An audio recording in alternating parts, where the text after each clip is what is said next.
এই যে দেখেন কত বড় সার ধরছি।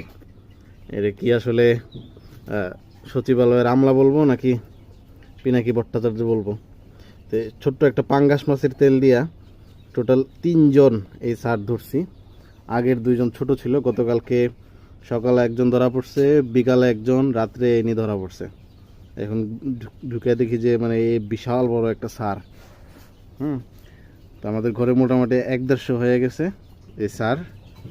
তো এদেরকে আস্তে আস্তে ধরে ধরে কমাইতেছি। একদম অতিষ্ঠ হয়ে খাঁচাটা কিনে আনছিলাম। এটা লাগাইলেই মানে কি বলে, পেতে রাখলেই হচ্ছে 1-2টা করে ধরা পড়ে, পেতে রাখলেই একটা করে ধরা পড়ে। এই নিয়ে মনে হয় 8টা বা 9টা হয়েছে। যাই হোক, স্যারকে এখন কি করবো চিন্তা ভাবনা করতেছি। দেখা যাক, পানিতে চুবায় মারতে গেলে আবার পুরো খাঁচা ভিজায় রাখা লাগে ডোবাতে। হ্যাঁ, ঝাঁকিয়ে মারতে গেলে এটা বেশি বড়, ঝাঁকি দিয়ে মারা যাবে না। দেখা যাক কি করা যায়।